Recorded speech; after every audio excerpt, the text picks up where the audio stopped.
Good morning, ladies and gentlemen. This is Rusty 78609 in Central Texas, USA, doing what? Driving down the highway headed toward Llano, Texas, to the municipal golf course called the Llano River Course, I think. I'm going to go play in an old folks scramble. They have a scramble on Thursdays. And so I was out walking this morning, and I realized it was 60 degrees, perfectly clear, no wind. And I thought, what a perfect day to go play golf. And but anyway, I was already halfway into my walk, and I thought, well, you know, maybe. But the more I walked, the more I thought about it. And finally, I walked all the way back home. I got home about 10 after 9. I got to be at the golf course by 10. The golf course is about 25 miles away from my house. So I immediately called the golf course and let them know I was coming. So they put me on the list, even though there's not going to be many people there anyway. But yeah, I'm a fair weather golfer. But it occurred to me, you know, what is it about golf that makes it addictive? You know, like some people will play certain sports to the point that it's an addiction. Is golf an addiction with me? No, but I enjoy it. I mean, I do it every now and then. At one time, I pretty much played 3 times a week or 4 times a week, but you know, that's been years ago. But now I play once a month, if that, probably once every 2 months. But I just do it for the fun of it, because we have a group of old men over here, and some of them are a lot of fun, some of them aren't, of course. But what makes golf addictive? I mean, it can be the most frustrating game in the world. It can. Because you got this little old ball that you got to hit with a club, and hopefully hit it in the right direction and the right distance, and eventually get on this perfectly manicured green that has a little hole in the center about 4 inches in diameter, and or so. And yeah, somehow you got to get your little 1.5-inch golf ball into that 4-inch opening, and sometimes that's not as easy as it looks. It's a lot of fun. Yeah, I think the whole thing is just the camaraderie, riding around a golf cart, you know, talking smart, you know. And it's like fishing in a lot of ways. You know, you got your equipment, or hunting, you got to have certain equipment. So you know, you got your golf clubs, you know, you got your routine. You know, a lot of people have, you know, their favorite golf shirt, golf pants, golf shoes, golf everything. And you know, I don't. I mean, I've got I usually wear my Crocs when I play golf. I won't today. I'm wearing my Merrells, my walking shoes, because I didn't want to take time to change them, because I realized that if I was going to make it to the golf course at 10 a.m. I better get rolling.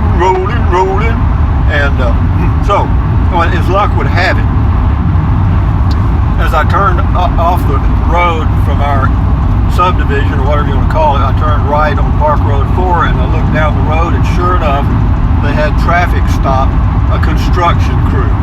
Okay, what luck. I'm already running, well, I wasn't running late, and I'm not in a hurry right now. I'm driving 60 miles an hour, so you know I'm not burning up the highway.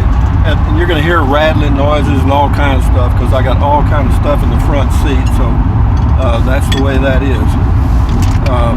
But anyway, I did remember to get I always take a few M&Ms. I don't know why. Well, I do know why. They're little energy bursts, and they don't melt. They melt in your mouth and not in your hand, as you may recall. And I got a banana. I got me some extra water. I don't drink soda water and stuff like that. I just drink water. But again, back to the addiction. The addiction is the whole thing. I mean, it's the whole plan. You know what I mean? And I'm going to try to get around this guy here in my jet plane. Oh, there's another car coming. Am I in a hurry? No. Why risk your life if you're not in a hurry? I don't know. I haven't passed a car in a long time. I just thought I'd do that. Let's see if I can do it. Do I remember how? Let's go for it. Let's go. And the Dodge takes off. I mean, we are blowing, baby. We are blowing. I just passed a guy that is from the 3C Ranch, which is a huge ranch. They lease their property out for hunting, I'm sure. But yeah, we're really smoking now. We're all the way up to almost 68 miles per hour, guys. Can you imagine that? But anyway, back to the addiction. The addiction is every part of it. It's like smoking. You know, people that smoke cigarettes, of course, they're addicted to the nicotine. Everybody knows that now, and they've known it for about 100 years or more.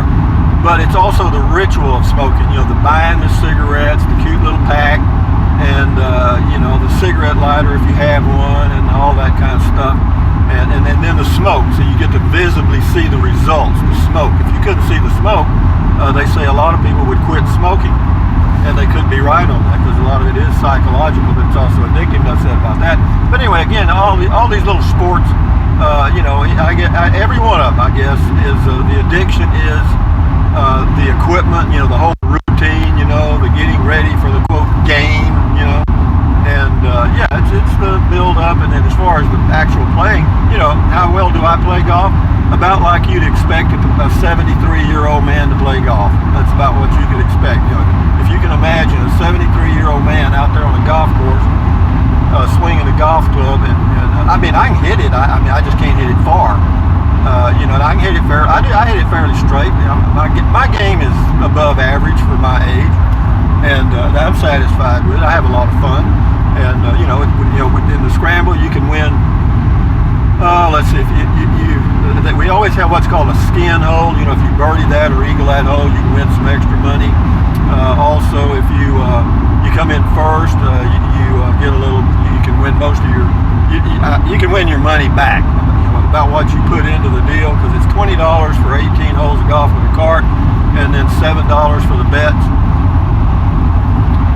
And that's how that goes. But anyway, we're coming into Llano now, and the time is, and I quote, 9:46 a.m. So we are OT, on time. We're about,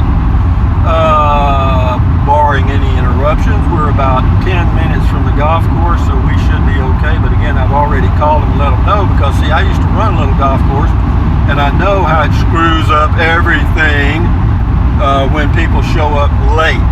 Because, you know, once you've got the pairings done, and I used to do the pairings, you know, you want to get a good player, you want to pair them up so that you have like an A, B, C, D on every team, and you never have that. But, you know, so what you have to do is kind of put what you think is a good player with some of the bad players, and, you know, kind of make it as fair as you can, and you're still going to get people griping. I mean, I guarantee you, you know, nobody is ever satisfied with the pairings, ever. You know, and they always ask to be paired with certain people. Well, you can't always do that. You can sometimes, and I used to cater to them if I was able to, but sometimes I couldn't, because you couldn't put, you know, 2 A players on the same team. That wasn't going to work. You know, in some cases you couldn't even put 2 B players on the same team, because that wouldn't work because you didn't have enough players. But anyway, enough said about that. But yeah, I remember one time there was a guy, I'll just call it Johnny. He was a professional gambler, and he actually owned the golf course at one time, and I worked with him for a while, and he'd be gone for months. But anyway, he was there one weekend, or one Friday for our scramble, and he was doing the pairings, and there was this old guy, retired Navy, I do remember his name, but I'm not going to mention it. But anyway, he said, Johnny got the pairings done, and walked outside, and he started calling off the teams, and this guy says, oh no, man, that's not fair, that ain't gonna work, come on, Johnny, come on, you know, that's the teams are all screwed up, man, you know, come on, you know who's gonna win already. And Johnny said, well, I'll tell you what I'll do. He told the guys, here's what I'll do. We got 7 teams, and I bet you pick the one you think's gonna win, that you think is a stacked team, and I'll bet you $100 they don't win. You know what? He wouldn't take the bet. You know why? 7-to-1 odds. See, Johnny was a professional on odds. I mean, you know, you could deal him a few cards, and he knew the odds of him winning immediately. You know, I mean, he could really do the odds. But anyway, enough said about that. This is Llano, Texas, and we turn left up here at this red light. We got about 5 minutes from there, probably 7 minutes from there to the golf course. And so away we go, guys. What a beautiful day. It's 61 degrees, no wind, perfectly clear. What else would I do? I would go play golf. And there's a RV, a Caribou RV from Vermont. How about that, guys? They're down here to get out of the cold weather. And I hope that light doesn't change, because I can't see it, because the Caribou's in front of me. You know, gasoline here is $2.49 a gallon, and 25 miles from here it's $1.95. Let's get around old Caribou. He doesn't know that lane ends, but I do. He's an old fella. Got him a big old beard and a ponytail, but he looks like he's about 70, about my age. Okay, welcome hunters, Llano Chamber of Commerce. Yes, sir. Do they get a lot of deer hunters in here? You bet. November, the first weekend of November through the first weekend of January, I think, is deer season in Texas, or this part of Texas. We're crossing the Llano River, which was a flood stage river here a few weeks ago, and was right up to the bottom of this bridge, believe it or don't. And that is extremely high. Did a lot of damage to the golf course, but they've repaired all of it, or I'd say, well, let's say 70% of it. And I'll let this go for a few minutes because I don't have anything else to do. But anyway, this is Llano, Texas. I think the population of Llano is close to 3,000. It's a pretty little town, nestled right in the heart of the kind of the Texas hill country here. There's the courthouse right straight ahead, and the town square. Ooh. And they've got an old movie theater here. They still show movies called Land Tex. And it looks like the old Rialto I used to go to in Kennedy, Texas. Okay, we're rolling. And there's Buttery Company. You can check that out on the internet. That's a big business. City of Llano Utilities Office. I'm telling you, you guys don't realize the quality of these videos. Actually, on the scale of 1 to 10, I'm almost to a 1 now. 10 being perfect and 0 being horrible. I'm moving up gradually to a 1. And I know a lot of people will agree with me, just to aggravate the crap out of me. But we're rolling to the golf course. I will end the video shortly. Rolling, because I want to have the video ended and done. I won't upload it till this afternoon, of course. What's the time right now? The time is 9:51. Woo, close, baby, close. Close as in C-L-O-S-E.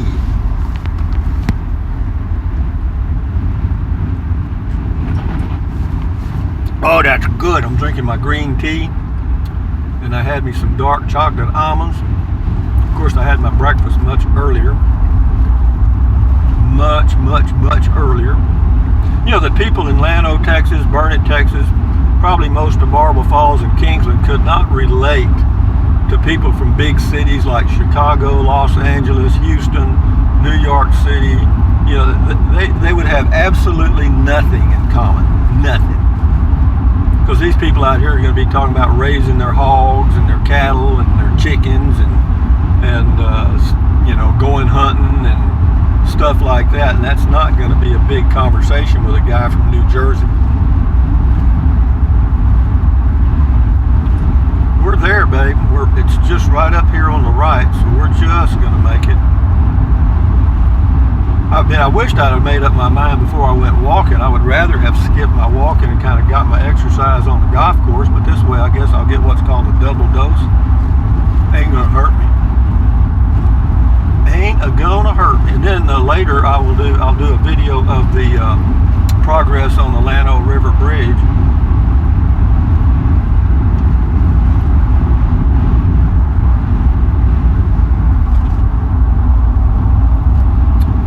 RV park there that's connected to the golf course. I think they have I'm not sure, they used to have years ago, they have what's called a golfing package. If you stayed there as a snowbird, you paid $400 a month and you got some free golf or a reduced rate or something. But anyway, the golf course is on the right hand side there. It's certainly not Pebble Beach. Well, pebbles in the sense that there's rocks in the fairway. I mean, but yeah, we're here, guys. We are here, H-O-R-E, here. Let's make this turn, Rusty. This is 2835 Ranch Road 152, and anyway, I'm going to end the video now. This is the golf course right on the Llano River. So thumbs up, guys. Carpe diem, adios, bye-bye. Buy anything you want, but if you think about it, use the link to Amazon products. I get a small commission, doesn't cost you a penny. Keep your health, stretch, walk, drink plenty of water, do all those things to keep yourself healthy, and you will just feel wonderful all over more than anywhere else. So I'm always pull in here and back in. Why do I do that here? I don't know. I guess because I want to. Let's pull in here and leave myself plenty of room. And I can't believe last time I was here, what did I do? I went off and left my golf gloves right behind my truck. Was that smart? No. Anyway, guys, enjoy your life one day at a time. Adios. Rusty's going to play golf. Hit them. Swing hard in case you hit it. Bye-bye.